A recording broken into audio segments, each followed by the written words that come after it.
Good morning, welcome to Morning Outlook. This is Kim speaking on Wednesday the 4th of September.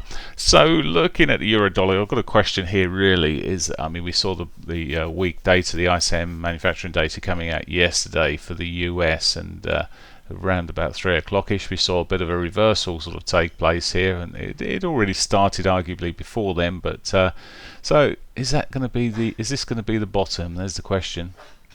Answers on the postcard. I wouldn't count on it too much necessarily, but it's certainly given a bit of a skip to the dollar bears, I guess, because it will turn the dollar over a little bit here. What you've got to remember is that we may see some follow through of this. I'm still looking for that weekly pivot, monthly pivot on the euro at some point to be hit. A good probability to happen. Could still be hit, and it is remaining its downward trend, so I'm quite happy if that happens, but don't forget the US is in a bit of trouble, but Germany is in probably near enough recession, if not already in recession, and there's a lot of weak stuff elsewhere, so it may be a short-lived, but although pretty welcome to some people, bounce. We'll see. So nice bar in yesterday. We got, as I say, we got the weekly, monthly pivots there, up the upside potential targets, but in the short term, well, we've still got to get through a load of moving averages in this 4-hourly chart.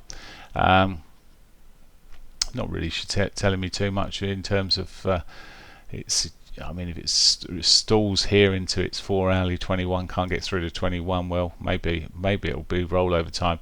Has got the daily pivot below, in which case that in itself may be a target. If it breaks the lows here, the 8 moving average, it's breaking that sort of area, may pull back to there.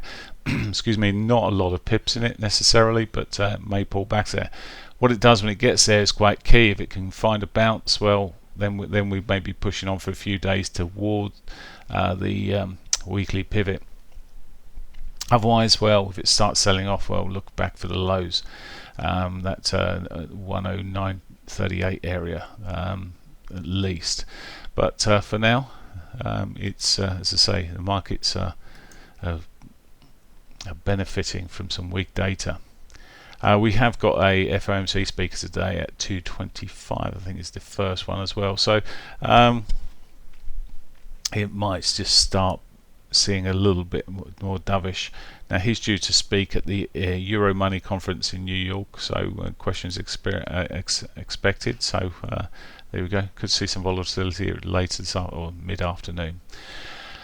As for the pound, well, the pound, after putting in absolute new lows there, it's done a similar case. It's on the way back towards the week, monthly, and maybe even the weekly pivot itself. It's also been aided by what the market may see as the fact that Johnson lost the vote to force out the government on a no deal. So the no deal situation, once again, he's had the his hands put behind his back for any sort of negotiations, because they've taken the strongest tool he's got away from him. But there you go. Can't beat the dumbness of people at times. Anyway, what's happened here? Well, it may well push on upwards here. Weekly pivot is what I've got in sights there at some point. May even run up there today, depending what's going on here.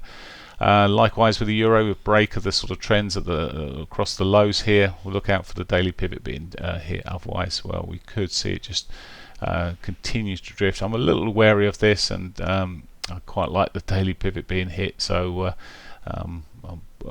early morning trade I'll look at in a short while, but it really would be preferable if it was breaking this trend line for the downside back towards that pivot. And again, review what happens if it gets there, but it may never get there. It may just keep on pushing up towards this weekly pivot. The joys of spring or autumn, as it may be. Okay, dollar yen. Dollar yen is really just chopping here, isn't it? It's not going too far at all. It's spent the last month chopping along, and there's no reason why it can't continue in that mode. Nothing for me in terms of trading. I sort of looked at it yesterday a couple of times, thinking, oh, could get a potential trade out of that, and it just sat there pretty much choppy for most of the day. It did sell off quite quickly yesterday morning, but then it sold off stronger on the news there at 3 o'clock. But realistically, it's softening as we go through at the moment. Is this because there's back risk is back on, so people were pulling off their money from the yen. So maybe it'd been working its way down gradually, slowly, lower highs, lower lows there. But I'm still wondering if it'll roll backwards again. We'll see. Aussie dollar. Aussie dollar's reaping the benefits here. Triple bottomish pattern. Now, this is not complete triple bottom because it never went down to the absolute lows, but all the same, makes some good bullish bar yesterday. A key reversal bar there. Got potential to carry on pushing to the upside here, but I'm wary. I was looking for the short yesterday as it came back. It never triggered, so kept us out of a trade, which was just as well looking at what's happened here. There we go. There was a trend line I drew over the top of it. It just never pulled back and broke the lows here. Good way of keeping out of something. But at the moment, it's looking a bit soft here on this hourly chart. If it breaks this low at 6 o'clock, it could start selling back. A bit too joyous, I'd say, some of these markets, bearing in mind their fundamental conditions. But all the same, as they say, make hay when the sun shines, and that's what traders are doing at the moment. Canadian dollar. Well, it's today we've got the Bank of Canada rate statement. I don't expect to see too much in the way of movement before that. We may see something more aggressively afterwards, but for now, I expect it's probably best left, and it's most likely going to be somewhat choppy. You see it yesterday. It did actually push up quite nicely at one stage, but then again started running at 2 o'clock, even earlier on a 2 o'clock bar. We did see some movement, I think, on most of these markets before the 3 o'clock data, and it may look like that could have been leaked out a little. Anyway, to best friends and close mates. Right, there's me, the cynic. So, as I say, I'd probably leave the Canadian dollar. It could pitch up during the day here back towards its daily pivot. There, as I said yesterday, there's a lot of people suggesting selling the Canadian dollar. It's going to get dovish and everything else. Yeah, I just think that's the rah-rah group, and it's best left alone and watch the technical. So there we are. So just to summarise, in terms of the news today, we've got PMI services for the pound this morning at 9:30, so be careful you're looking at trading the pound. That came in at 51.4 last time, expected to come in at 51, which is still growth on the services side.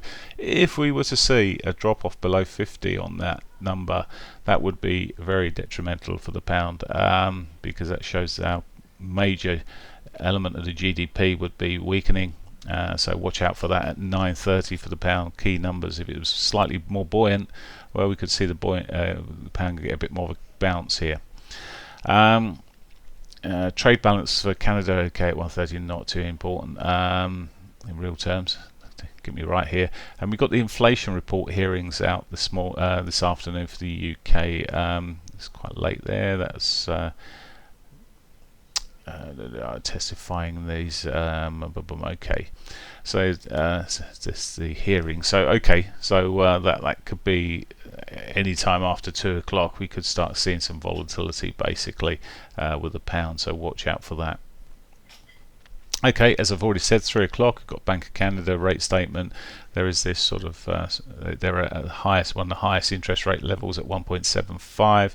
It's not expected they'll cut this time, but they may get a bit dovish. That's and two more FOMC speakers later on at 5:30 and 8:15. So there's plenty of speakers to sell off the dollar effectively if that's the way they want to push. So have a great day. Bye for now.